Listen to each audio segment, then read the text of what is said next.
Welcome to TNPSC aspirants. நான் உங்க engineer குரு. இன்னைக்கு நம்ம இந்திய ரிசர்வ் வங்கி இது தொடர்பான தகவல்களை தெளிவாக பார்க்க போகிறோம். ரொம்ப ரொம்ப முக்கியம். A to Z கவர் பண்ணியிருக்கேன். மறக்காம வீடியோ எண்ட் வரைக்கும் வாட்ச் பண்ணுங்க. நம்ம ஸ்ட்ரைட்டாக கண்டென்ட்டுக்கு போயிடுவோம். வீடியோக்கு போகிறதுக்கு முன்னாடி இந்த வீடியோக்கு ஒரு லைக்கை ஒன்று போட்டு விட்டுட்டு டிஸ்கிரிப்ஷன் கீழே டெலகிராம் லிங்க் வச்சுருக்கேன். அதில் மறக்காமல் ஜாயின் பண்ணிக்கோங்க. கமெண்ட்டில் உங்களுடைய கருத்துக்களை பதிவு பண்ணுங்கள். உங்களுடைய கருத்துக்களை பார்த்துட்டு பிறகு தான் அடுத்த வீடியோ போடலாமா வானாவான்னு எனக்கு ஒரு ஐடியா வரும். ஸோ கொஞ்சம் இதை ஃபாலோ பண்ணிக்கோங்க, ஓகேங்களா? ஸோ கண்டென்ட்டுக்கு போயிடுவோம். இல்லை நிறைய விஷயங்கள் நமக்கு வளவலான்னு கொடுத்துருப்பாங்க. முக்கியமான பாயிண்ட்டை மட்டும் உங்களுக்கு கரெக்டாக சொல்லிடுறேன், ஓகேங்களா? பாருங்கள், நான் ஹைலைட் பண்ணி வச்சுருக்கேன். உங்களுக்கு இந்த பிடிஎஃப் உங்களுக்கு வேணும் அப்படின்னா நீங்கள் ஒரு கமெண்ட்டை மட்டும் போட்டுட்டு ஒரு லைக்கை போட்டுட்டு வந்து நீங்கள் என்கிட்ட கேட்டிங்க அப்படின்னா நான் லாஸ்ட் ஒரு நம்பர் சொல்கிறேன். அந்த நம்பருக்கு வந்து நீங்கள் கேட்டிங்க அப்படின்னா நான் கொடுத்துட்றேன். இந்தியாவில் இந்திய ரிசர்வ் வங்கி மைய வங்கியாக செயல்படுது அப்படின்னு ஒரு பாயிண்ட் கொடுத்துருக்காங்க. இந்தியாவில் இந்திய ரிசர்வ் வங்கி மைய வங்கியாக செயல்படுகிறது அப்படின்னு சொல்லி ஒரு பாயிண்ட் கொடுத்துருக்காங்க. பாயிண்ட் எடுத்துங்க, ரொம்ப முக்கியம் பாயிண்ட். இங்கே அதோடைய ஹிஸ்டாரிக்கல் பேக்ரவுண்டை கொடுக்குறாங்க. முதல்ல வந்து பார்த்தீங்க அப்படின்னா 1970களில் இந்துஸ்தான் வங்கி தான் வந்து முதல்ல உருவாக்கப்பட்டுச்சு. அந்த வங்கி 1932களில் மூடப்பட்டுடுச்சுன்னு சொல்கிறாங்க. 1770களில் இந்துஸ்தான் வங்கி முதல்ல உருவாக்கப்பட்டுச்சு. அது 1932களில் மூடப்பட்டுடுச்சு அப்படின்னு சொல்லியிருக்காங்க. அது பாயிண்ட், ரொம்ப ரொம்ப முக்கியமான ஒரு பாயிண்ட். ரெண்டாவது, 1786களில் இந்திய பொதுவுடைமை வங்கி நிறுவப்பட்டதுன்னு சொல்றாங்க. இந்திய பொதுவுடைமை வங்கி, அந்த இயர் ரொம்ப ரொம்ப முக்கியம். இந்திய பொதுவுடைமை வங்கி எப்பொழுது நிறுவப்பட்டுச்சுன்னு கேட்பாங்க, ரொம்ப ரொம்ப முக்கியமானது. இது 1791களில் இந்த வங்கி கலைக்கப்பட்டுடுச்சு. கிட்டத்தட்ட பார்த்தீங்க அப்படின்னா 5 வருஷத்துல கலைச்சிருக்காங்க. 1786, அதில் ஒரு 5 இயர்ஸ் கூட்டினா தான் உங்களுக்கு 1791 வரும். அப்போ 5 வருஷத்துல கலைச்சிருக்காங்க. முக்கியமான பாயிண்ட். மூணாவது பாயிண்ட் பாருங்க. 1806ஆம் ஆண்டு நிறுவப்பட்ட கொல்கத்தா வங்கி முதல் கூட்டு பங்கு வங்கி ஆகும்ன்றாங்க. கூட்டு பங்கு அப்படின்னா நிறைய பேர் வந்து பார்த்தோன்னா இன்வெஸ்ட்மெண்ட் பண்ணி உருவாக்கப்பட்ட ஒரு வங்கி. இது 1806, அதாவது இந்த வேலூர் கழகம் நடந்துச்சு பார்த்தீங்களா, 1806 அந்த காலகட்டத்தில் உருவாக்கப்பட்ட ஒரு வங்கி. இதுதான் பின்னாடி 1810ல் பெங்கால் வங்கி அப்படின்னு பெயர் மாற்றம் செய்யப்பட்டுச்சுன்னு சொல்றாங்க. ரொம்ப ரொம்ப முக்கியமான பாயிண்ட்டுமா. நான் எதெல்லாம் ஹைலைட் பண்ணியிருக்கணும் அந்த பாயிண்ட் வரைக்கும் கண்ணை மூடிட்டு படிச்சுட்டு இருப்போம். தேர்வில் இந்த கேள்வி அப்படியே ரிஃப்ளெக்ட் ஆகும். அடுத்து பாயிண்ட் 4 பார்த்தீங்கன்னா 1840களில் மும்பை வங்கி உருவாக்கப்பட்டிருக்கு. 1843களில் சென்னை வங்கி உருவாக்கப்பட்டிருக்கு அப்படின்ற ஒரு இந்திய வங்கிகளுடைய வரலாற்று பின்னணியை பற்றி ஒரு கண்டென்ட் கொடுத்துருக்காங்க. இப்போ நீ தெரிஞ்சுக்க வேண்டியது 1770களில் இந்துஸ்தான் வங்கி உருவாக்கப்பட்டிருக்கு. அது 1932களில் மூடப்பட்டிருக்கு. இந்திய பொதுவுடைமை வங்கி 1786களில் உருவாக்கப்பட்டிருக்கு. அது 1791களில் கலைக்கப்பட்டிருக்கு அப்படின்னு வச்சுக்கோங்க. மூணாவது பாயிண்ட், 1806ல் கல்கத்தான்னு சொல்லக்கூடிய, அதாவது கொல்கத்தா ஆர் கல்கத்தா அப்படின்னு சொல்லக்கூடிய முதல் கூட்டு பங்கு வங்கி உருவாக்கப்பட்டிருக்கு. இது வந்து 1809ல் பெங்கால் வங்கி அப்படின்ட்டு பெயர் மாற்றம் செய்யப்பட்டிருக்கு. 1840ல் மும்பை வங்கி உருவாக்கப்பட்டிருக்கு. 1843ல் சென்னை வங்கி உருவாக்கப்பட்டிருக்கு அப்படின்ற பாயிண்ட்டை மட்டும் நீங்கள் தெளிவாக ஞாபகம் வச்சுக்கோங்க. ஸோ ரொம்ப முக்கியமானது கூட. இந்த இடத்துல இந்த பாயிண்ட் பாருங்க. இந்த 3 வங்கிகளுமே இப்போ மேலே பார்த்தோம் அப்படின்னா பெங்கால் வங்கி, மும்பை வங்கி, சென்னை வங்கி, இந்த 3 வங்கிகளுமே இணைக்கப்பட்டு 1921ல் ஒன்னா சேர்த்துட்டாங்க. 1921 ஜனவரி 27 ஒன்னா ஒருங்கிணைக்கப்பட்டு அந்த வங்கி ஒரே வங்கியா என்ன பண்றாங்க, கொண்டு வராங்க. அந்த வங்கிக்கு பேரு இம்பீரியல் பேங்க் ஆஃப் இந்தியா அப்படின்னு சொல்றாங்க. இம்பீரியல் பேங்க் ஆஃப் இந்தியான்னு சொல்லுவாங்க. அப்ப அந்த வங்கி உருவாக்கப்பட்ட போது இம்பீரியல் பேங்க் ஆஃப் இந்தியான்ற ஒரு வங்கி 1921 ஜனவரி 27 உருவாக்கிட்டாங்க. எந்த வங்கி சேர்த்து? 3 வங்கி, ஓகேங்களா? கல்கத்தா பிளஸ் வந்து மும்பை பிளஸ் வந்து பார்த்தீங்கன்னா சென்னை, இது 3 சேர்த்து தான் உங்களுக்கு 1921 என்ன பண்ணியிருப்பாங்க, இம்பீரியல் பேங்க் ஆஃப் இந்தியான்னு உருவாக்கியிருப்பாங்க. இது நகர்ப்புறங்களுக்கு மட்டும்தான் சேவைகளை வழங்குச்சு. ரொம்ப ரொம்ப முக்கியமான பாயிண்ட். அந்த நாட்களில் இந்த வங்கி நகர்ப்புற பகுதிகளுக்கு மட்டுமே சேவை செய்தது, கிராமப்புற பகுதிகள் முழுவதையும் புறக்கணித்தது அப்படின்ற கான்செப்ட் இருக்கு. அப்போ இம்பீரியல் பேங்க் ஆஃப் இந்தியா இருக்குல்ல, Imperial Bank of India only எதுக்கு மட்டும்தான் உதவியா இருந்துச்சு? நகர்ப்புறங்களுக்கு மட்டும்தான் உதவியா இருந்தது, கிராமப்புறங்களுக்கு உதவியா அது கிடையாது. ஸோ இதெல்லாம் வந்து மாற்றணுன்றதுக்காக சுதந்திரத்துக்கு பிறகு இம்பீரியல் பேங்க் ஆஃப் இந்தியாவை என்ன பண்ணுறாங்க அப்படின்னா அரசு வந்து பார்த்தோன்னா டேக் ஓவர் எடுத்துக்கிறாங்க. அது வந்து பிரைவேட்டாக இருந்துச்சு, அது என்ன பண்ணுறாங்க, அரசுடைமையாக மாற்றுறாங்க. அரசுடைமையாக்க பாராளுமன்றத்தில் ஒரு சட்டம் இயற்றப்பட்டு ஜூலை 1, அதாவது ஜிஎஸ்டி கொண்டு வந்திருப்பாங்க பார்த்தீங்களா, 2017 ஜூலை 1, அதுவும் ஜூலை 1 தான், இதுவும் ஜூலை 1 தான். ஸோ ஜூலை 1 1955 இதுக்கு பேர் மாத்துறாங்க, அரசுடைமையை மாற்றப்பட்டு, அரசுடைமையை, அதாவது அரசுடைமையை இதுக்கப்புறம் வந்து பிரைவேட் கிடையாது, இது டோட்டலி கவர்மெண்ட்னு சொல்லி அரசுடைமையை மாற்றப்பட்டு ஸ்டேட் பேங்க் ஆஃப் இந்தியா அப்படின்னு உருவாக்கப்பட்டுச்சு. இன்னைக்கு இருக்கு பார்த்தீங்களா எஸ்பிஐ இருக்குல்ல, அந்த எஸ்பிஐயோட ஹிஸ்டாரிக்கல் பேக்ரவுண்ட் தான் இது. அப்போ July 1 1955 and State Bank of India அப்படின்னு உருவாக்கப்பட்டிருக்கு. ஸோ ரொம்ப முக்கியமானது, நான் என்னெல்லாம் ஹைலைட் பண்ணியிருக்கணும் அதை கரெக்டாக நோட் பண்ணி வச்சுக்கோங்க. ஸோ கீழே கொடுத்துருக்காங்க பாருங்க, இம்பீரியல் பேங்க் ஆஃப் இந்தியா, அதோடைய வங்கியோட முத்திரை பாருங்க. இந்த பக்கம் ஒரு லயன் இருக்கு, இந்த பக்கம் ஒரு லயன் இருக்கு, சிங்கம் தான் இருந்திருக்கு, நல்லா ஞாபகம் வச்சுக்கணும். சிங்கத்தை தான் கொடுத்துருக்காங்க. Okay, Imperial Bank of India, இது ஞாபகம் வச்சுங்க. அது எப்போ உங்களுக்கு அந்த ஆக்ட் எல்லாம் கொடுத்துருக்காங்க பாருங்க, ஓகேங்களா. ஸோ அண்டர் அந்த ஆக்ட் பாருங்க 1920, இதெல்லாம் கொஞ்சம் அப்படியே என்னன்னு பார்த்து வச்சுங்க, ரொம்ப ரொம்ப முக்கியமானது. ஸோ அப்புறம் இந்த பாயிண்ட் ரொம்ப முக்கியம், வங்கி ஒழுங்குமுறை சட்டம்னு சொல்லுவாங்க. அது எப்போ கொண்டு வரப்பட்டுச்சுன்னா 1949 கொண்டு வரப்பட்ட சட்டம் தான் வங்கி ஒழுங்குமுறை சட்டம். ரொம்ப ரொம்ப முக்கியமானதுமா, வங்கி ஒழுங்குமுறை சட்டம் 1949, நோட் பண்ணிக்கோங்க. அடுத்து இந்திய ரிசர்வ் வங்கியுடைய தோற்றம். இப்போ நம்ம பார்த்தது எஸ்பிஐ பார்த்துட்டோம், அதுதான் இம்பீரியல் பேங்க் தான் உங்களுக்கு எஸ்பிஐ வந்திருக்கும். ஸோ இப்போ பார்த்துட்டு இருக்குது ஆர்பிஐ பற்றி பார்க்க போகிறோம். இம்பீரியல் பேங்க் ஆஃப் இந்தியா பண வெளியீடு மற்றும் மைய வங்கிக்கான பிற கடமைகளை ஆற்றி வருந்தது. இம்பீரியல் பேங்க் ஆஃப் இந்தியா பணம் வெளியீடு மற்றும் மைய வங்கிக்கான பிற கடமைகளை ஆற்றி வந்தது. அப்போ எஸ்பிஐ வந்து பார்த்தீங்கன்னா ஆர்பிஐக்கு சப்போர்ட்டா இருந்துச்சு அப்படின்னு தான் சொல்ல வராங்க. சரி, எப்படி இந்த ஆர்பிஐ எப்படி உருவாச்சு அப்படின்ற அந்த வரலாறை பத்தி பார்க்க போறோம். 1926 ஹெல்டன் யங் அப்படின்னு சொல்லக்கூடிய ஒரு ஆணையத்தை போடுறாங்க. என்ன ஆணையம்? ஹெல்டன் யங், ரொம்ப ரொம்ப முக்கியம். ஹெல்டன் யங் அப்படின்னு சொல்லக்கூடிய ஒரு ஆணையம், அல்லது இந்த ஆணையத்துக்கு இன்னொரு பேரு இந்திய நாணய மற்றும் நிதியியல் தொடர்பான ராயல் கமிஷன் ஆணையம்னு சொல்லுவாங்க. இதுல 2 உறுப்பினர்கள் இருந்தாங்க, அதாவது ஹெல்டன் யங் ஆணையம்னு சொல்லுவாங்க. டிஎன்பிசில இந்த கொஸ்டின் கேட்டிருக்காங்க, ஹெல்டன் யங் ஆணையம்னு சொல்லுவாங்க, அல்லது இந்திய நாணய மற்றும் நிதியியல் தொடர்பான ராயல் ஆணையம்னு சொல்லுவாங்க. இந்த ஆணையத்துல 2 உறுப்பினர்கள் இருந்தாங்க. யார் அப்படின்னா ஜேஎம் கீன்ஸ் அப்படின்ற ஒருத்தரும் சர் எர்னஸ்ட் கேபிள் அப்படின்னு சொல்லுவாங்க. இப்போ நம்ம வீட்டில் டிவி கேபிள் கொண்டு வருவாங்கல்ல, அது மாதிரி எர்னஸ்ட் கேபிள் அப்படின்னு ஞாபகம் வச்சுங்க. இந்த உறுப்பினர்களாக இருந்திருப்பாங்க. ஸோ இவங்க தான் என்ன பண்ணுறாங்க அப்படின்னா 1926 இவங்க 2 பேர் தான் என்ன பண்ணுறாங்க அப்படின்னா ஒரு மைய வங்கியை உருவாக்க பரிந்துரைச்சாங்க. மைய வங்கி அப்படின்னா ஆர்பிஐன்னு அர்த்தம். அது உருவாக்க பரிந்துரைச்சாங்க. அதன் விளைவாக தான் இந்திய ரிசர்வ் வங்கி சட்டம் 1934 உருவாக்கப்பட்டு, அதுவும் எப்படி உருவாக்கப்பட்டிருக்கும் அப்படின்னா அண்ணல் அம்பேத்கர் எழுதியிருப்பார், ஒரு புத்தகம் எழுதியிருப்பார், அந்த புத்தகத்தின் அடிப்படையில் உருவாக்கப்பட்டிருக்கும் இந்த சட்டம். ஓகேங்களா, இவங்க ரெக்கமெண்ட் பண்ணியிருப்பாங்க, அம்பேத்கருடைய இந்த புத்தகத்தை வச்சு நம்ம எடுத்துக்கலாம்னு சொல்லியிருப்பாங்க. அந்த புத்தகத்தின் அடிப்படையில் 1934 உருவாக்கப்பட்ட இந்திய ரிசர்வ் வங்கி சட்டம் 1934 உருவாக்கிட்டாங்க. அந்த சட்டம் உருவாக்கப்பட்டு அதிலிருந்து தான் நமக்கு என்ன வந்திருக்கும் அப்படின்னா ஆர்பிஐன்ற கான்செப்ட் வந்திருக்கும். எப்போ ஆர்பிஐ நடைமுறைக்கு வந்திருக்கும் அப்படின்னா ஏப்ரல் 1 1935. இந்த ஆர்பிஐ தொடங்கப்பட்ட போது அதோடைய எவ்வளோ காசுல அது உருவாக்கப்பட்டுச்சு அப்படின்னா கிட்டத்தட்ட 5 கோடி. நோட் பண்ணிக்கணும், ஆர்பிஐ உருவாக்கப்பட்ட ஆர்பிஐ உடைய ஷேரிங் டோட்டல் வேல்யூ எவ்வளோ அப்படின்னா 5 கோடி ரூபாயில அது உருவாக்கப்பட்டிருந்துச்சு. அதுல ஒவ்வொருத்தருடைய ஷேர் எவ்வளோ அப்படின்னா அது பிரைவேட் தான், நிறைய மெம்பர்ஸ் வந்து அதுல இன்வெஸ்ட் பண்ணியிருந்தாங்க. கிட்டத்தட்ட ஒருத்தருடைய ஷேர் எவ்வளோ அப்படின்னா அப்போவே 1935 ஒருத்தருடைய ஷேர் வந்து 100 ரூபாய் அப்படின்ற மாதிரி என்ன பண்ணியிருப்பாங்கன்னா இன்வெஸ்ட் பண்ணியிருப்பாங்க. ஒவ்வொருத்தருடைய ஷேர் 100 ரூபாய்.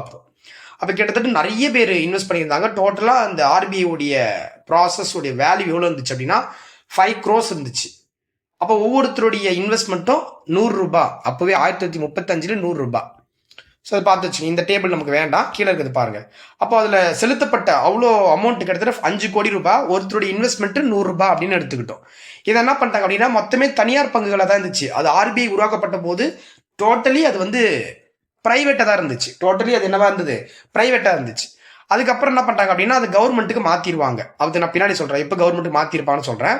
இப்போ அதுக்கு ஆர்பிஐ முதல்ல உருவாக்கப்பட்ட போது அதோடைய ஹெட் குவார்டர்ஸ், அதோடைய தலைமை அலுவலகம்னு கொடுத்துருக்காங்க. ஆங்கிலத்தில் ஹெட் குவார்டர்ஸ் எங்க இருந்துச்சு அப்படின்னா கல்கத்தாவில் தான் இருந்துச்சு. அது ஆர்பிஐ உருவாக்கப்பட்டு 2 வருஷத்துக்கு அப்புறம் அது என்ன பண்ணியிருப்பாங்க அப்படின்னா மும்பைக்கு மாற்றிருப்பாங்க. ஆர்பிஐ உருவாக்கப்பட்டு 2 வருஷத்துக்கு அப்புறம் கல்கத்தா டு எங்க சேஞ்ச் பண்ணிட்டாங்க? மும்பைக்கு மாத்திட்டாங்க.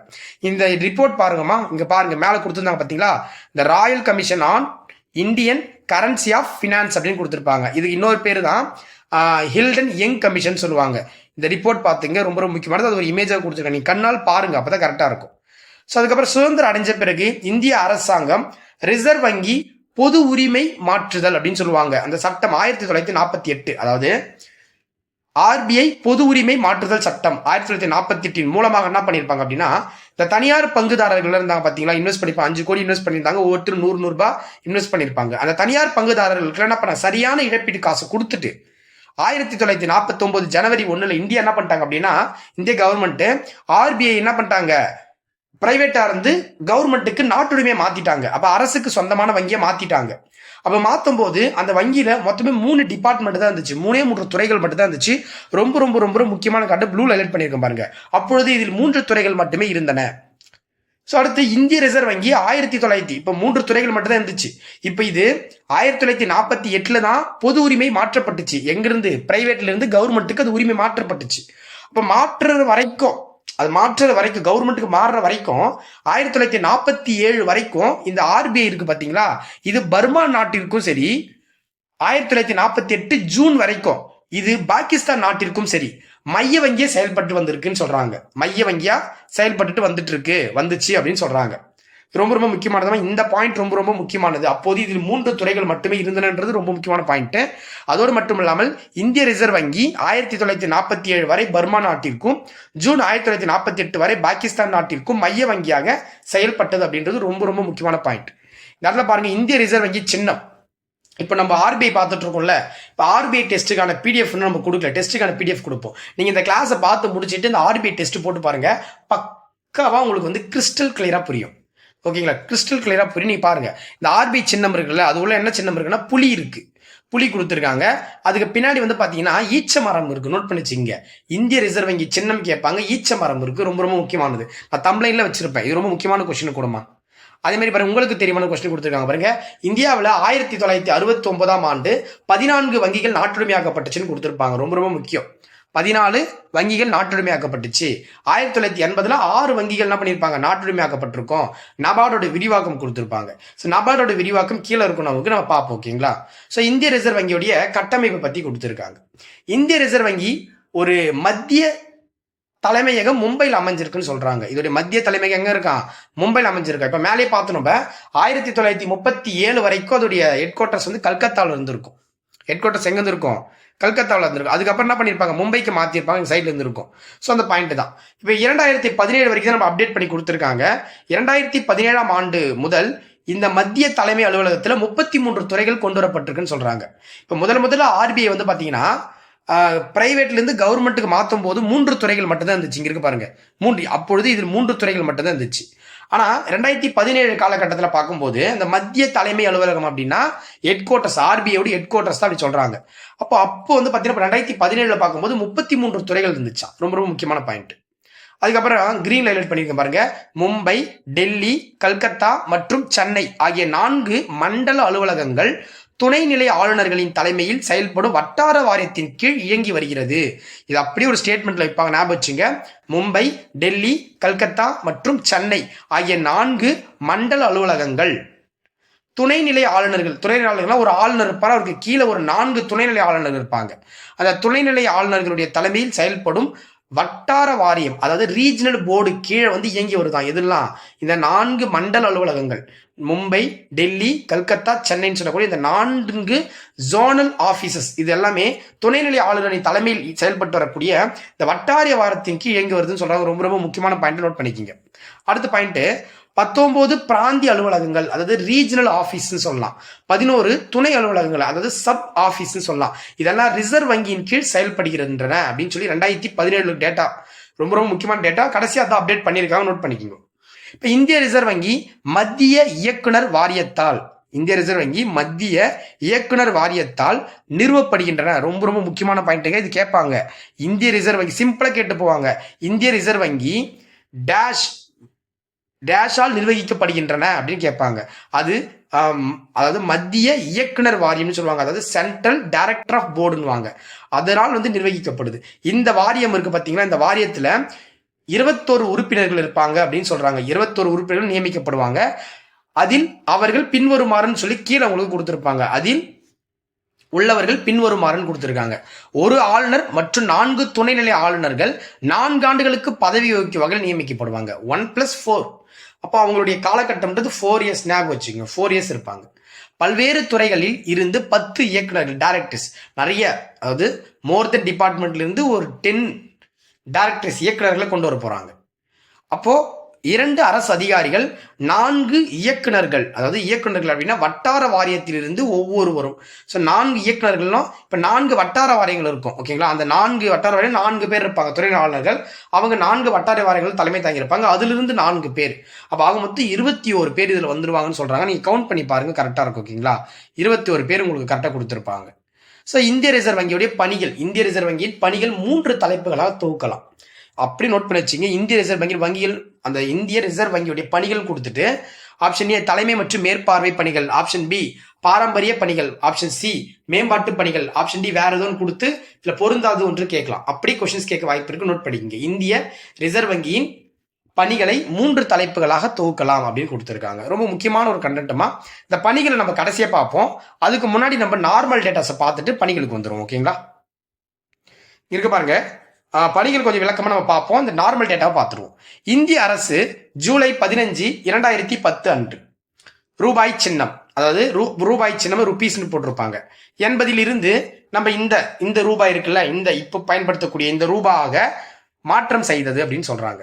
ஏன்னா காரணம் என்ன அப்படின்னா, இதை கூற்று, அதுதான் காரணம். வந்து கிரீன்ல இருப்பாங்க, ப்ளூ வந்து கூற்று, காரணம் வந்து கிரீன்ல இருக்குது. இது இந்தோனேஷியா, மொரிஷியஸ், நேபாளம், பாகிஸ்தான் மற்றும் ஷீஷலஸ் ஆகிய நாடுகளின் பணமும் ரூபாய் என்று அழைக்கப்பட்டதால் இந்த சின்னம் மாற்றம் தேவைப்பட்டது அப்படின்னு கொடுத்துருக்காங்க. ரொம்ப முக்கியமான பாயிண்ட். இப்போ உங்களுக்கான கேள்வி என்னன்னா, டி உதயகுமார் அப்படின்ற விழுப்புரத்தை சார்ந்தவர் தான் இதை வடிவமைச்சிருப்பார். ரொம்ப முக்கியமான பாயிண்ட், இதை நோட் பண்ணிக்கணும். ரொம்ப முக்கியமான பாயிண்ட் கூட. ஸோ அப்புறம் இந்திய ரிசர்வ் வங்கியோட சாதனைகள் 3 பாயிண்ட் கொடுத்துருக்காங்கம்மா. இந்திய ரிசர்வ் வங்கியோட சாதனைகள் என்னன்னா, 2008, 2009 அந்த காலகட்டத்தில் உலக பொருளாதார மந்த நிலை வந்து ஏற்பட்ட காலகட்டம். உலக பொருளாதார மந்தம் ஏற்பட்ட ஒரு காலகட்டம். அந்த காலகட்டத்தில் இந்திய ரிசர்வ் வங்கி தக்க முன்னெச்சரிக்கை நடவடிக்கைகளை மேற்கொண்டு இந்திய பொருளாதாரத்தை காப்பாற்றினாங்களாம். 2008 and 2009 இந்த காலகட்டத்தில் என்ன பண்ணியிருப்பாங்க, ஆர்பிஐ தக்க பொருளாதார நடவடிக்கை எடுத்து இந்தியாவுடைய பொருளாதாரத்தை கட்டுப்படுத்தி காப்பாற்றியிருப்பாங்க. 2வது பாயிண்ட் பாருங்க, வேளாண்மை மற்றும் கிராமப்புற மேம்பாட்டிற்கான தேசிய வங்கி நபார்டு, அங்கே நபார்டோட விரிவாக்கம் கேட்டிருந்தாங்கல்ல, agriculture and rural development national bank. ஓகேங்களா, ஸோ வேளாண்மை மற்றும் கிராமப்புற மேம்பாட்டிற்கான தேசிய வங்கி ஒரு காலத்தில் இந்திய ரிசர்வ் வங்கியின் துணை நிறுவனமாக இருந்துச்சு. அப்போ இது வந்து 1982 தான் நபார்டு உருவாக்கியிருப்பாங்க. ஸோ அது வந்து ஆர்பிஐயோட கனெக்டில் இருந்துச்சு அப்படின்னு சொல்றாங்க. இவ்வங்கி உலகின் முதல் வகையானதாக திகழ்கிறதுன்னு சொல்றாங்க, வகையானதாக திகழ்கிறது அப்படின்னு சொல்றாங்க. ரொம்ப முக்கியமான பாயிண்ட். 2016-17 மேற்கொள்ளப்பட்ட பண மதிப்பிழப்பு நடவடிக்கை ஒரு மிகப்பெரிய வெற்றியாக அமைஞ்சது. ஏனெனில் இந்திய ரிசர்வ் வங்கியின் தலைமை செயல்பாட்டே காரணம். ஆமா, உங்களுக்கு தெரியும், நவம்பர் 16, ஓகேங்களா, 2016 நவம்பர் 8 2016 அது நடத்திருப்பாங்க. அதுதான் இங்க கீழே கொடுத்துருக்காங்க நமக்கு. பாருங்க, இந்த டேட்டா நம்ம கொடுத்துருப்பாங்க. பண மதிப்பிழப்பு மற்றும் பண மதிப்பு ஈடு செய்தல் அப்படின்ற ஒரு கண்டென்ட் கொடுத்துருக்காங்க. என்ன சார் அப்படின்னா, இந்திய ரிசர்வ் வங்கியின் பரிந்துரையின் பேரில் நவம்பர் 8, 2016 இந்திய அரசு கருப்பு பணத்திற்கு எதிராகவும், பாயிண்ட் நம்பர் 1, சுற்றுச்சூழலில், அதாவது சுழற்சியில் உள்ள கள்ள ரூபாய் நோட்டுகளை வெளியேற்றவும், பணம் சார்ந்த வியாபார முறைகளை ஒழுங்குபடுத்தவும் மற்றும் பயங்கரவாதம் மற்றும் தீவிரவாதத்தின் நிதி வலிமையை அகற்றவும் பண மதிப்பிழப்பு நடவடிக்கை மேற்கொண்டது. அப்போ உங்களுக்கு நார்மலா கொஸ்டின் கேட்பாங்க. இப்போ குரூப் 1 எக்ஸாம் எழுத போறீங்கன்னா, குரூப் 1 எக்ஸாம்ல இப்படி கேட்க வாய்ப்பு இருக்கு. பண மதிப்பிழப்பு செய்வதற்கான காரணங்கள்ல சரியானது தவறானது அப்படி கேட்க, ஏன் பண மதிப்பிழப்பு செஞ்சாங்க, நவம்பர் 8, 2016 ஏன் பண மதிப்பிழப்பு செஞ்சாங்கன்றதுக்கான காரணங்களை கொடுத்துருக்காங்க. அப்ப பாத்தீங்க அப்படின்னா, 500 ரூபாய் நோட்டு, 1000 ரூபாய் நோட்டுகள் எவ்வளவு இருந்திருக்குன்னா 17.118 பில்லியன் மதிப்பு ரூபாய் நோட்டுகள் பண மதிப்பிழப்பதற்கு முன்பாக நாட்டில் புழக்கத்தில் இருந்துச்சுன்னு சொல்றாங்க. 17.118 பில்லியன் மதிப்பு ரூபாய் நோட்டுகள் பண மதிப்பிழப்புக்கு முன்பாக நாட்டில் புழக்கத்தில் இருந்துச்சா. அவைகள் அவ்வளோ காசு இருந்துச்சா, 17.118 ருபீஸ் வந்து பண மதிப்பிழப்பு, அதாவது இந்த நவம்பர் 8, 2010 செய்யறதுக்கு முன்னாடி அவ்வளோ காசு புழக்கத்தில் இருந்துச்சா. அதுல 2203 கோடி 22,203 கோடி ரூபாய் நோட்டுகள் காகிதங்களா இருந்துச்சு, காகித பணமா வச்சுட்டு இருந்தாங்கன்னு சொன்னாங்க. அதுல 98 புள்ளி அந்த அவ்வளோ இருந்துச்சு பார்த்தீங்களா, 17.118 இவ்வளோ அமௌண்ட்ல 98.96% வந்து வங்கிகள் திரும்ப வந்து வாங்கிக்கிட்டாங்க.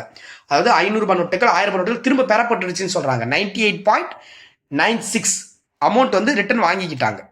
அப்ப பண மதிப்பிழப்புக்கு பதிலாக பண மதிப்புருவாக்க நடவடிக்கையாக, அதாவது பண மதிப்பிழப்பு பண்ணிட்டாங்க, அதுக்கு பண மதிப்பு உருவாக்கம் நடவடிக்கையாக என்ன பண்ணாங்க அப்படின்னா புதுசா என்ன பண்ணாங்க அப்படின்னா 500 ரூபாய் நோட்டுகளையும் ஒரு புதிய கான்செப்ட்ல ஒரு 2000 ரூபாய் நோட்டுகள் என்ன பண்ணாங்க வெளியிட்டாங்க.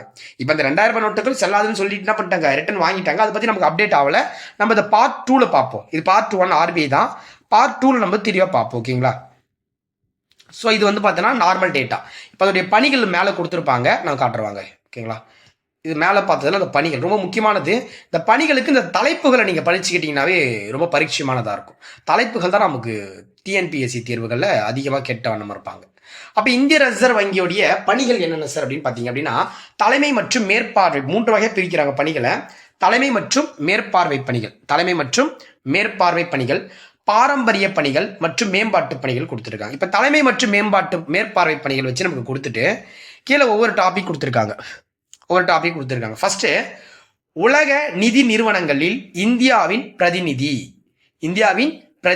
இப்போ நீங்க நார்மலாவே நீங்க இந்த கண்டென்ட் படிக்கிறதுக்கு முன்னாடி எப்படி படிக்கணும்னு சொல்லிடுறேன். இந்திய ரிசர்வ் வங்கியோட பணிகள்னு பார்க்கும்போது நீங்க இது இப்போ தலைமை மற்றும் மேற்பார்வை பணிகள் சொல்லும்போது இந்த டைட்டில் மனப்பாடம் பண்ணீங்க. உலக நிதி நிறுவனங்களில் இந்தியாவின் பிரதிநிதி, இந்திய வங்கிகளின் கட்டமைப்பினை ஒழுங்குபடுத்துதல் மற்றும் மேற்பார்வையிடுதல், இது மட்டும் படிங்க டைட்டில். ஸோ பணவியல் உச்சநிலை அதிகாரி, இதெல்லாம் குரூப் 4 படிக்கிறவங்க இந்த டைட்டில் படிச்சா மட்டும் போதும். குரூப் 4 படிக்கிறீங்க பாத்தீங்களா, உங்களுக்கு 100% இந்த டைட்டில் படிச்சா போதுமா. இந்த டைட்டில் தான் உங்களுக்கு கொஸ்டினே கேட்பாங்க. அப்போ பொருளாதார அளவுருக்களை கூர்ந்து கண்காணித்தல்.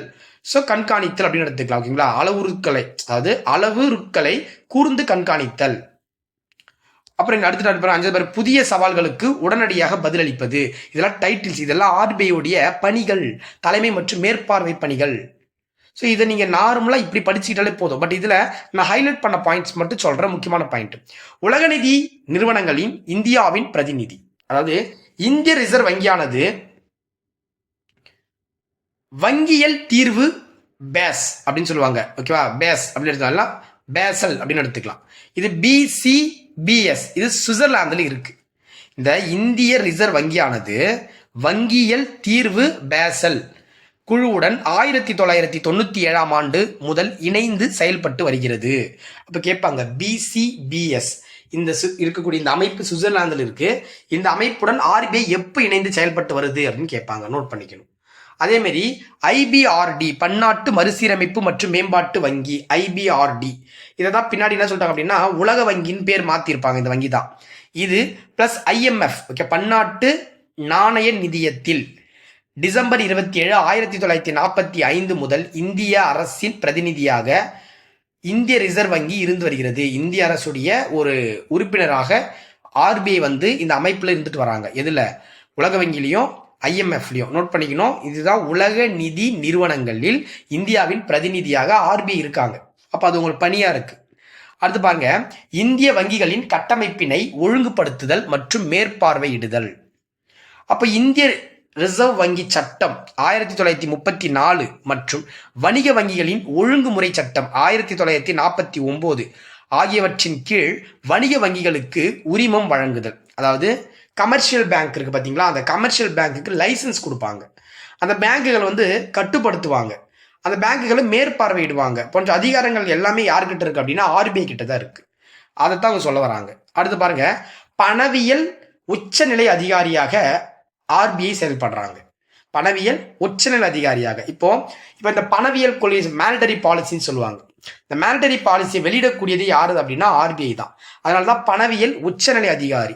அப்ப நீங்க தெரிஞ்சுக்கணும் எப்படி படிக்கணும் அப்படின்னா ஆர்பிஐடைய பணிகள் அப்படின்னு கொடுத்துட்டு தலைமை மற்றும் மேற்பார்வை பணிகள் பார்த்தீங்க அப்படின்னா உலக நிதி நிறுவனங்களில் இந்தியாவின் பிரதிநிதித்துவம்னு எடுத்துக்கலாம். நம்ம எப்படின்னு எடுத்துக்கலாம். 2வது பாயிண்ட் அவங்களுடைய முக்கியமான வேலை, அடுத்த வேலை என்னன்னா பணி என்னன்னா இந்திய வங்கிகளின் கட்டமைப்பினை ஒழுங்குபடுத்துதல் மற்றும் மேற்பார்வையிடுதல் அவங்களுக்கு பணி. பணவியல் உச்சநிலை அதிகாரியாக ஆர்பிஐ வந்து ஒரு பணியை செய்யறாங்க. அடுத்து பொருளாதார அளவுருக்களை கூர்ந்து கண்காணித்தல். ரொம்ப முக்கியமானது. என்னென்ன நடந்துட்டு இருக்கு அப்படின்றத அளந்து கண்காணிப்பாங்க. ரொம்ப முக்கியமானது. வேலைவாய்ப்பு எப்படி இருக்கு, விலைவாசி எப்படி இருக்கு, உற்பத்தி அளவு எப்படி இருக்கு, வர்த்தக சூழ்நிலை எப்படி இருக்கு, அயல் நாட்டவர்கள் முதலீடுகள் எப்படி இருக்கு, இதெல்லாம் வந்து கூர்ந்து கவனிப்பாங்க. பொருளாதார அளவுருக்களை, ஓகேங்களா, அளவுருக்களை கூர்ந்து கண்காணித்தல் இது ரொம்ப முக்கியமான. இதெல்லாம் அவங்களோட பணி. புதிய சவால்களுக்கு உடனடியாக பதிலளிக்கிறது. இப்போ நீங்க பாத்தீங்க அப்படின்னா இந்திய வங்கி அமைப்பதற்கு எதிராக, அதாவது இந்திய வங்கி அமைப்புகளுக்கு எதிராக எழும்போதெல்லாம் புதிய சவால்கள் எழுந்தாலும் இந்திய ரிசர்வ் வங்கி உடனடியாக ஒரு குழுவினை ஏற்படுத்தி ஆய்வு செய்யும். அதாவது இந்திய வங்கி வந்து இந்திய வங்கிகளுக்கெல்லாம் எதிராக ஒரு சவால், ஒரு ப்ராப்ளம் உருவாயிடுச்சு, ஏதோ ஒரு பேங்க்குக்கு எதிராக ஒரு ப்ராப்ளம் உருவாயிடுச்சு அப்படின்னா கூட ஆர்பிஐ டக்கு என்ன பண்ணுவாங்க, ஒரு குழு போட்டு கமிட்டி போட்டு அந்த ப்ராப்ளத்தை சால்வ் பண்றதுக்கு ஏதோ ஒரு சப்போர்ட் எடுப்பாங்க.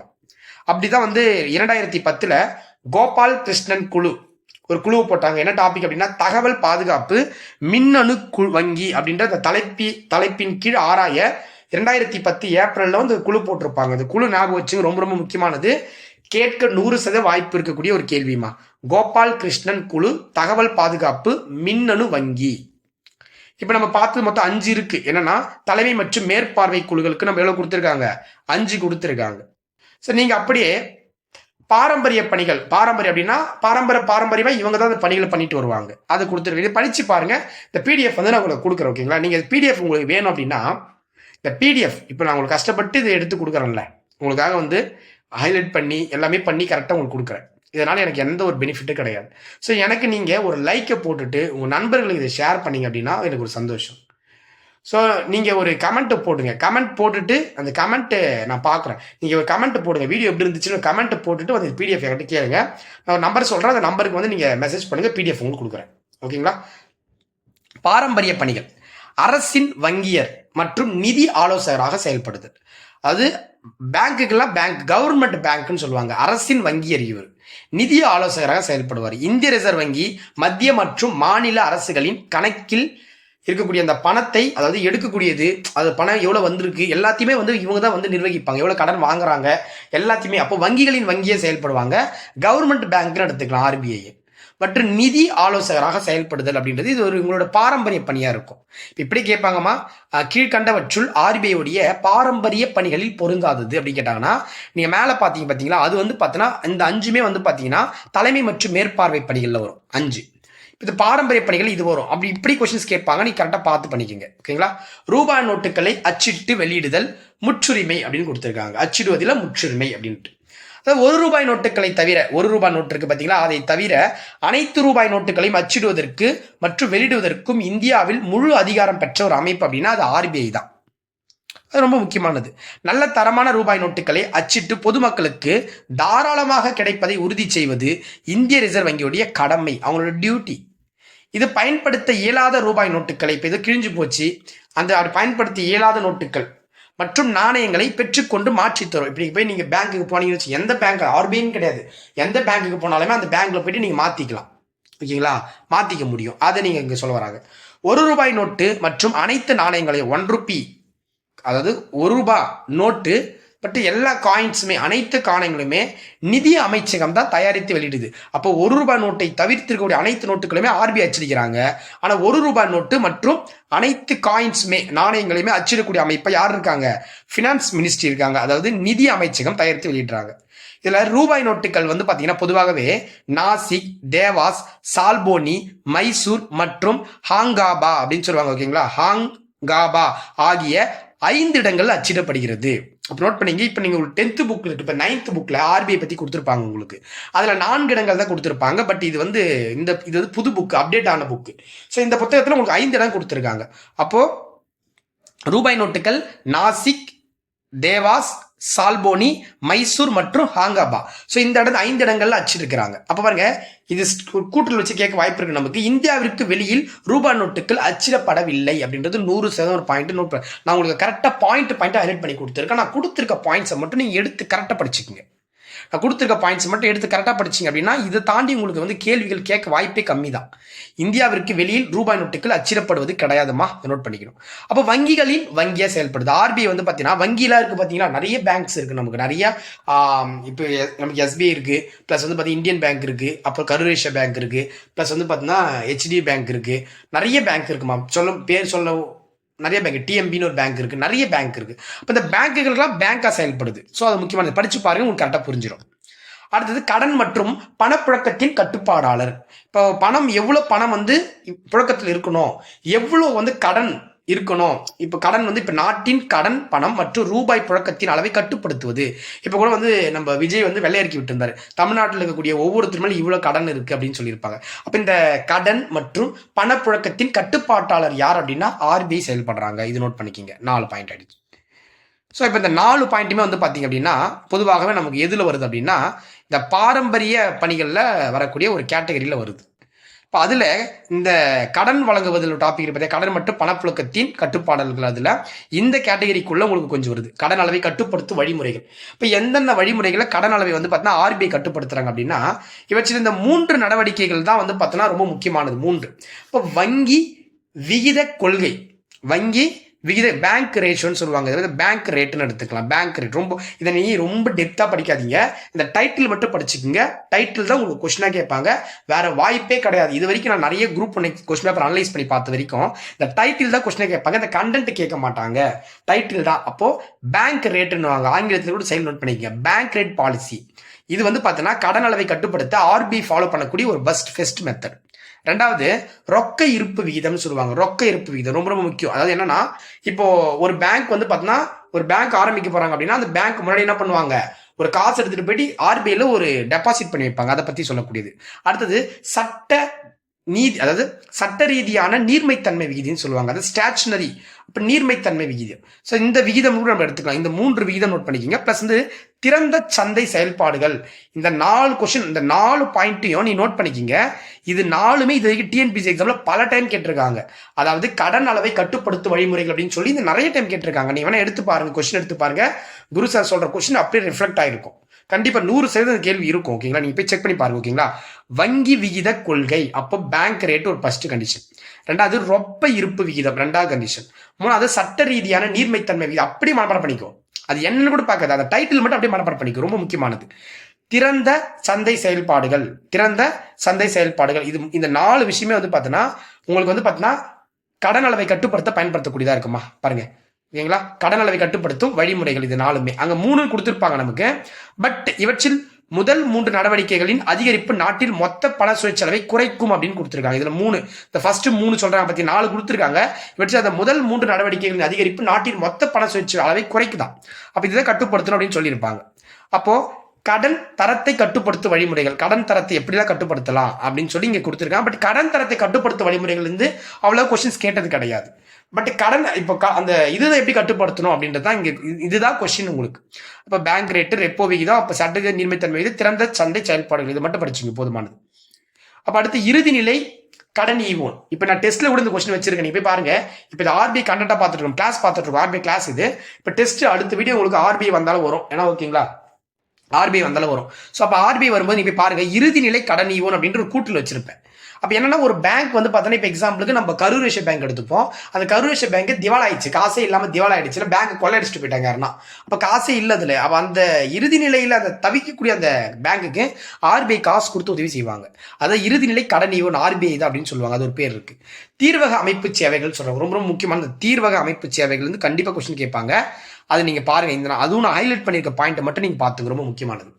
நாட்டின் அனைத்து தீர்வக முறைகளை பராமரிக்கின்ற இந்திய ரிசர்வ் வங்கி மொத்தமாக 880, அதாவது 860 சொல்லிட்டேன், 860 அதுல 14 தீர்வக மையங்களை மட்டுமே தன்னகத்தை கொண்டு இருக்கு அப்படின்னு சொல்றாங்க. அது கீழே வந்து பாத்தீங்கன்னா நிறைய இருக்கு, 860 இருக்கு டோட்டலா.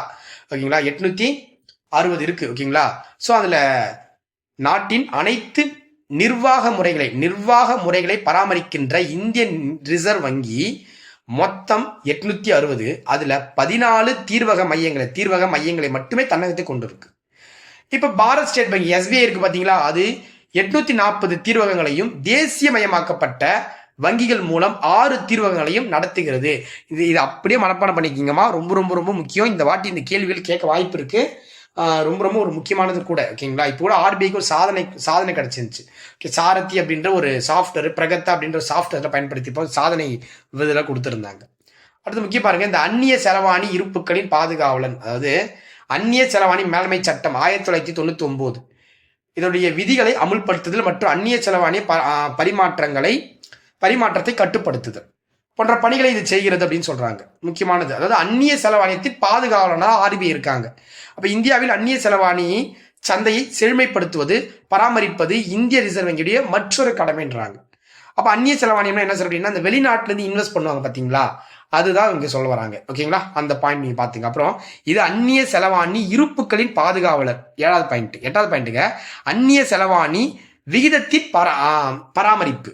இந்த 2 பாயிண்ட் நோட் பண்ணிக்கங்க, ரொம்ப முக்கியம். இதுதான் கொஸ்டின். உங்களுக்கு இப்படிதான் கொஸ்டின்ஸ் கேட்பாங்க, நீங்க அப்படியே டைரக்டா படிச்சு அப்படியே ஆன்சர் பண்ணிட்டு போயிட்டே இருக்கலாம். இப்போ இது 9வது பாயிண்ட் பாருங்க, நம்பகத்தன்மை உள்ள தகவல்கள் சேமிப்பு மற்றும் வெளியீடு. இப்போ ஆர்பிஐ வந்து ரிப்போர்ட்ஸ் அறிக்கையெல்லாம் வந்து வெளியிடுவாங்க. ரிசர்வ் பேங்க் வருஷம் என்ன பண்ணாலும் அறிக்கையெல்லாம் சமர்ப்பிப்பாங்களா, அதை தான் சொல்ல வராங்க. அப்ப நம்பகத்தன்மை உள்ள தகவல்கள் சேகரிப்பு மற்றும் வெளியீடு அப்படின்னா, இப்போ ஆர்பிஐக்கு நிறைய ரிப்போர்ட்ஸ் விடுவாங்க. எஜுகேஷன் கல்வி தரத்தில் இவ்வளவு பேர் முன்னிலையில் இருக்காங்க அப்படின்னு நிறைய ரிப்போர்ட்ஸ்ல விடுவாங்க. ஆர்பிஐ சம்பந்தமில்லாத ரிப்போர்ட்ஸ்ல கொடுப்பாங்க, அதெல்லாம் இதில் வந்துடும். இப்போ மேம்பாட்டு பணிகள் ரொம்ப முக்கியமானது. இந்திய ரிசர்வ் வங்கியானது தேசிய நோக்கங்களை நிறைவேற்றுவதற்கு ஆதரவாக மேம்பாட்டு செயல்பாடுகளை செய்து வருது. அது என்னென்ன மேம்பாட்டு செயல்பாடுகள் அப்படின்னா, இதுல ஒரு 6 பாயிண்ட் கொடுத்திருப்பாங்க. பொதுமக்களிடையே வங்கி பழக்கங்களை வளர்ப்பது. பொதுமக்களிடையே வங்கி பழக்கங்களை வளர்ப்பது, அதுக்கு என்ன சொல்ல வராங்க அப்படின்னா, வங்கி முறையின் மீது பொதுமக்களின் நம்பிக்கையை பேணி காப்பது இந்திய ரிசர்வ் வங்கியின் பொறுப்பாகும். குறைந்த செலவில் வங்கி சேவைகளை பெறுதல், வங்கி வாடிக்கையாளர்களின் வைப்புகளை பாதுகாத்தல் போன்ற நடவடிக்கைகள் மூலம் மேலும் மேலும் அதிக நபர்கள் வங்கி சேவையை பயன்படுத்த தூண்டுகிறது.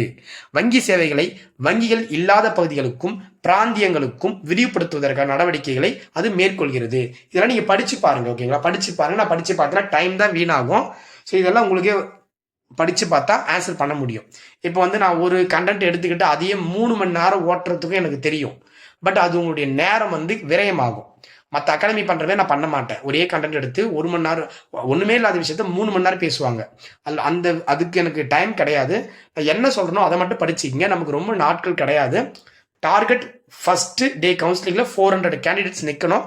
ஸோ அதுக்கு தேவையானதை பர்ஃபெக்டா கொடுக்குறேன், அதை மட்டும் படிச்சுக்கிங்க. ஓகேங்களா, ஸோ நீங்கள் நிறைய பேர் வந்து கிளாஸ் கேட்டிருக்கீங்க, நம்ம பார்ப்போம். ஓகேங்களா, எதனா ஒரு அனௌன்ஸ்மெண்ட் கொடுப்போம். ஓகேங்களா, கண்டிப்பாக.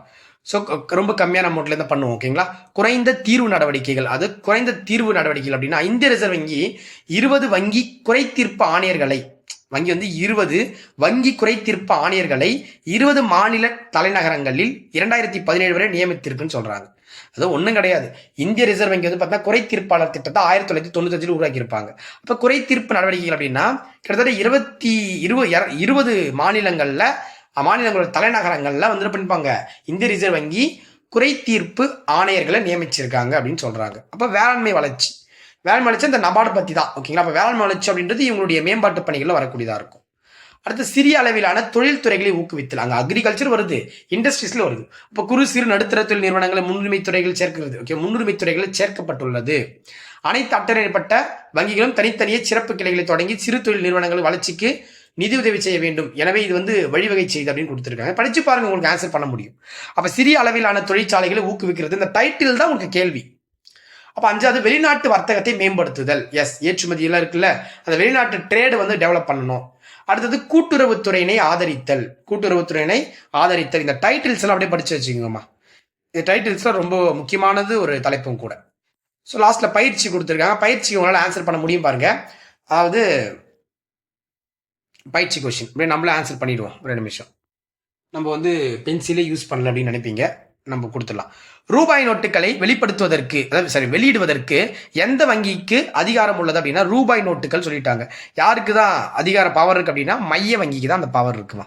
மைய வங்கி, ஓகேங்களா, மைய வங்கிக்கு தான் அந்த பவர் இருக்கு. கலர் மாத்திப்போம். மைய வங்கிக்கு தான் அந்த பவர் இருக்கு. இது பாருங்க, ஆன்சர் வந்து நமக்கு ஏ, மைய வங்கிக்கு தான் வந்து பார்த்தீங்கன்னா ரூபாய் நோட்டுகளை வெளியிடுவதற்கு அதிகாரம் இருக்கு. இந்திய மைய வங்கி என்ன சார் அப்படின்னா, மைய வங்கி தான் ஆர்பிஐன்னு சொல்லுவாங்க. ஆர்பிஐ தான் மைய வங்கி. ஆன்சர் வந்து இ. இந்திய ரிசர்வ் வங்கி ஏப்ரல் 1 ஆண்டு முதல் தன் பணிகளை தொடங்கியது அப்படின்னா 1935. அது முதல் தான் அது தன்னுடைய பணிகளை வந்து தொடங்கியிருக்கும். அடுத்து 4வது 5 கொஸ்டின் தான் டோட்டலாக இருக்கு, அதை படிச்சு வச்சுங்க.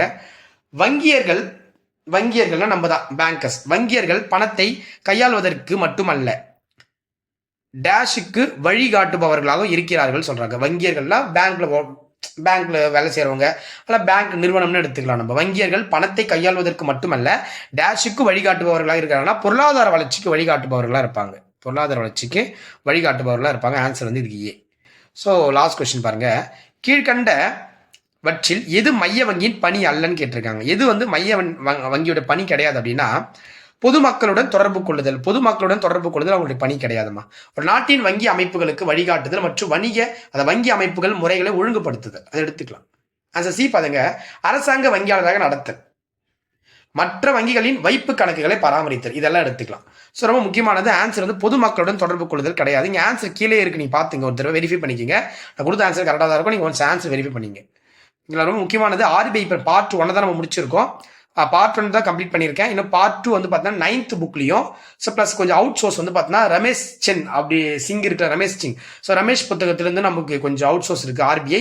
அதையும் முடிச்சு விட்டுட்டா பார்ட் 2 கம்ப்ளீட் ஆச்சு, ஆர்பிஐ ஃபுல்லாக கம்ப்ளீட் ஆயிடுது. ஓகேங்களா? ஸோ எஸ், இப்போ இந்த பிடிஎஃப் உங்களுக்கு வேணும் அப்படின்னா நீங்கள் பண்ண வேண்டியது என்ன அப்படின்றத நான் தெளிவுபடுத்திடுறேன் பாருங்க. இந்த பிடிஎஃப் உங்களுக்கு வேணும் அப்படின்னா நீங்கள் என்ன பண்ணணும் சார்? ஒரே ஒன்று தான். ஓகேங்களா? ஒரே ஒரு லைக் ஒன்று போட்டு விட்டுருங்க. இந்த வீடியோக்கு ஒரு லைக் ஒன்று போட்டுட்டு கமெண்ட் ஒன்று போடுங்க. கமெண்ட் போட்டுட்டு நீங்கள் அதை போட்ட கமெண்ட் எடுத்துகிட்டு வந்து எனக்கு 9384162541 இந்த நம்பருக்கு 9384162541 இந்த நம்பருக்கு நீங்கள் வாட்ஸ்அப்பில் அந்த கமெண்ட் பண்ணியிருப்பீங்க பார்த்தீங்களா, அந்த கமெண்ட் ஸ்க்ரீன்ஷாட்டாக போடுங்க. இந்த பிடிஎஃப் உங்களுக்கு அது கொடுத்துட்றேன். ஓகேங்களா? இந்த பிடிஎஃப் உங்களுக்கு அதில் தனியாக பண்ணிடுறேன், நான் கொடுத்துட்றேன். ஓகேங்களா? நன்றி. மறக்காம நம்ம சேனலை ஃபாலோ பண்ணிக்கங்க. புதுசாக இருக்கிறவங்க உங்கள் நண்பர்களை ஷேர் பண்ணி விடுங்க. அடுத்த வீடியோவில் உங்களுக்கு சந்திக்கிறேன். இப்போ நம்ம ஆல்ரெடி வந்து பார்த்தா கடைசி ஆயுதம்ன்ற ஒரு டெஸ்ட் சீரிஸ் கொண்டு போயிட்டு இருக்கோம். அதுக்கான வீடியோஸ் உங்களுக்கு அடுத்து போஸ்ட் ஆக போகுது. ஓகே, நன்றி.